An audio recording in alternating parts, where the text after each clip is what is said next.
Assalamualaikum warahmatullahi wabarakatuh. Selamat datang kembali di Haryana Official. Mbak semuanya, gimana kabarnya ini hari?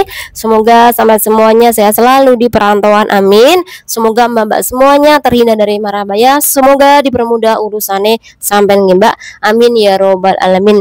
Kita doakan yang baik-baik dari sini. Semoga sampai semuanya diluruskan niatnya kerja di luar negeri, kemudian dipermudah urusannya, kemudian duit sampean bisa terkumpul, kemudian sampean dijauhkan dari orang-orang yang jahat dan dari mara bahaya nggih Mbak, amin ya robbal alamin.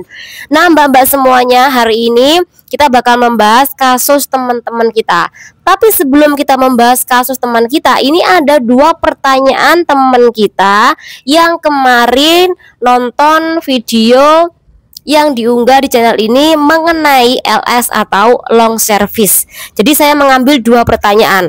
Yang pertama adalah, Mbak, bagaimana kalau seandainya nih Mbah yang saya jaga ini meninggal dunia? Saya kan di situ kerjanya 5 tahun lebih. Apakah saya berhak mendapatkan long service? Saya jawab ya Mbak, sampean berhak mendapatkan long service Mbak.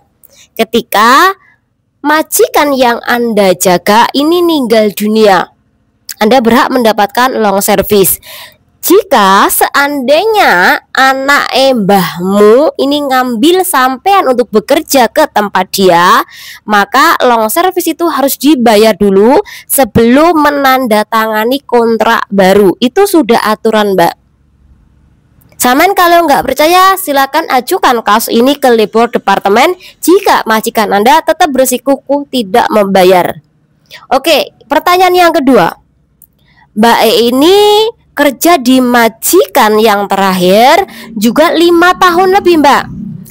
Dan Mbak iki gajinya melebihi dari standar kontrak kerja. Kalau gaji yang standar kontrak kerja itu kan 5.100 ya. Tapi Mbak Eki lebih Mbak gaji nih per bulan nih. Mungkin 5.500 bahkan 6.000, bahkan bisa mencapai 6.500. Bagaimana sih Mbak perhitungan jika seandainya gajiku melebihi dari kontrak kerja? Gimana perhitungan long service? Nah, saya jawab ya. Jadi kalau sampean digaji lebih dari standar kontrak kerja, maka perhitungan long service itu harus tetap Mbak memakai gaji standar kontrak kerja. Contoh, sampean gajinya 6.500, ya tetap Mbak ini hitungannya 5.100, bukan gaji yang melebihi standar kontrak kerja tadi. Jadi tidak diperbolehkan hitungannya ini gaji melebihi dari kontrak kerja kalau masalah long service. Semoga bermanfaat Mbak semuanya. Jika ada pertanyaan apapun itu, silakan sampaikan komen. Nanti dari pertanyaan Anda bisa saya bahas jadi video, atau mungkin saya langsung komentar langsung di pertanyaan Anda. Oke, kita membahas kasus teman kita. Jadi ceritanya Mbak, ada teman kita yang bernama Mbak Lia. Beliau ini umurnya 38 tahun. Tidak dijelaskan beliau ini berapa lama kerja di majikan yang terakhir. Karena kasusnya dia ini terjadi tahun 2024 awal. Jadi sekitaran Januari. Jadi Januari itu Mbak ditangkap polisi Hongkong. Mbak Lia ini ditangkap di kediaman majikan bulan Januari 2024. Karena dia terlibat jaringan money laundry Mbak. Iki mbaknya dimulai nih ketika dia membuat ATM atau Bank of China. Memang awal tujuannya dia bikin ATM ini kan untuk nabung gaji dia. Tapi kemudian iki beralih Mbak, menerima transferan untuk pertama kali di akhir tahun 2023. Dia menerima transferan pertama kali $100.000 Hongkong. Nah, ketika dia menerima transferan sebesar itu belum ditangkap Mbak. Tapi ketika dia menerima transferan kedua kali, yaitu sebesar 163.000 dolar Hong Kong, di saat itulah dia baru didatangi polisi di tempat majikannya dan kemudian ditangkap. Dari Januari 2024 dia dipenjara menunggu persidangan final. Barulah kemarin, yaitu Oktober 2025, iki persidangan Mbak kelar. Dan di persidangan terakhir dia, iki final Mbaknya dipenjara selama 6 bulan. Jadi 6 bulan itu nggak seberapa Mbak, nggak lama lah di penjara. Tapi yang lama yaitu menunggu persidangan tadi, dari awal Januari 2024 sampai dengan Oktober. Sama hitung aja berapa Mbak? 10 berarti 22 bulan Mbak ini di penjara nunggu persidangan. Ditambah lagi 6 bulan, berarti 28 bulan dia di penjara. Kenapa kok di penjaranya ini nggak lama? Ini karena Mbak menerima atau nada uang dari sindikat money laundry ini cuman 263.000 dolar Hong Kong. Beda mungkin kalau 1 juta dolar Hong Kong mungkin bakal lama Mbak. Tapi ini nilai total penerimaannya ini sedikit, jadi penjaranya juga sedikit. Jadi hati-hati buat mbak-mbak semuanya. Mungkin saat ini sama niatnya buka ATM di Hong Kong untuk nabung, pasti. Kemudian beriring berjalannya waktu, sama tuh menerima nih teman-teman yang minta tolong ini itu. Akhirnya bank sampean ini dibuat nada uang dari sindikat money laundry. Iki Mbak mengetahui kalau dia terlibat, kalau dia ini memang dengan sengaja menjerumuskan diri. Tapi ada teman-teman yang nggak tahu kalau temennya dia minta nomor ATM iki gunanya untuk mentransfer, untuk naruh gaji dia. Ternyata ketika sudah dikasih tahu nih nomor dari ATM, namanya sampean, akhirnya ini menyuruh sindikat yang lain ini untuk naruh uang ke situ. Ada kasus seperti itu juga. Jadi hati-hati ketika sampean memiliki ATM. Jangan Anda pinjamkan, jangan Anda jual, apalagi sampean kasih tahu, apalagi sampean dengan sukarela ini menerima bantuan untuk teman-teman Anda ini nabung di ATM Anda.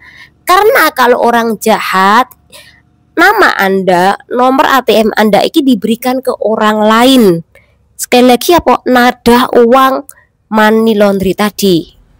Jadi Anda yang kena, bukan teman Anda. Walaupun Anda sudah terus terang nih, tetap Anda yang bakal kena. Karena Anda yang sadar ini memberikan nomor ATM Anda ke teman Anda dengan sadar Mbak. Jadi seperti itu Mbak, hukum dan hitungannya hukum. Hati-hati nggih. Oke, kita bahas kasus yang kedua. Aku membaca sebuah kasus ya Mbak ya, dimana iki cerita dari teman kita yang pernah mengalami di penjara di Hong Kong, dan kemudian saat ini beliau sudah pulang ke kampung halaman dan bebas. Nah, beliau iki menceritakan kalau dia memiliki teman yang mana teman ini menyuruh mbaknya ini untuk menjual ATM dia tahun 2024 Mbak. Nah, di saat itu kan belum semarak ya Mbak masalah money laundry. Ada sih, channel ini juga pernah membahas, tapi nggak semarak, nggak ramai seperti saat ini. Nah, ketika Mbak ini disuruh temennya menjual ATM, Mbak Eki tanya, apakah ketika aku menjual ATM nanti aman? Aman, tenang saja, aman kok. Jadi jualan ATM-mu. Nah, karena temennya ini bilang aman, akhirnya mbaknya ini menjual ATM tahun 2024. Nah, ketika dia menjual ATM tersebut, tiba-tiba Mbak, Juli 2024 Mbak E ini pas ada majikannya, ada polisi yang naik ke atas ke rumah majikannya dan membawa mbaknya ini ke kantor polisi. Dan di situ polisi ini menceritakan kalau Mbak Iki terlibat kejahatan money laundry bersama sindikat money laundry. Mengetahui kasus ini kan majikannya kaget ya, kaget kok bisa dia sampai terlibat, ini bagaimana ceritanya. Tapi ya itu kejahatan yang dia lakukan, dia sengaja apa enggak sengaja, tapi ketika dia memberikan ATM itu, menjual ATM itu secara sadar, maka tidak ada ampun. Maka Mbak Iki dilandang ke kantor polisi. Dari bulan Juli mbaknya itu dipenjara sampai bulan Agustus tahun 2025, tepatnya tanggal 21. Jadi berapa Mbak selang waktunya di penjara? 15 bulan ya. Jadi Mbak Iki 15 bulan sudah di penjara.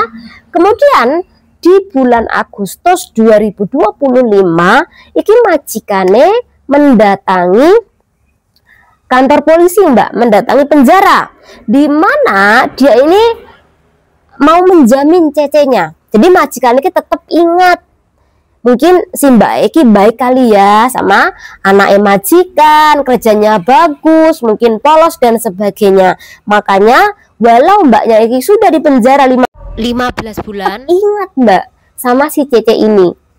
Akhirnya Agustus 2025 kemarin Iki mendatangi Mbak E, kemudian di situ memberi jaminan. Nah, ketika sudah ada jaminan dari majikan, maka tanggal 4 September 2025 mbaknya ini dibebaskan. Nah, ketika mbaknya ini dibebaskan, yang menjemput bukan majikannya, tetapi agensi Mbak. Maaf Mbak. Jadi 4 September 2025 Mbak Iki dijemput di penjara oleh agensinya. Setelah dijemput dari penjara, mbaknya ini menginap di tempat agensinya selama 1 minggu. Setelah 1 minggu mbaknya ini pulang ke kampung halaman.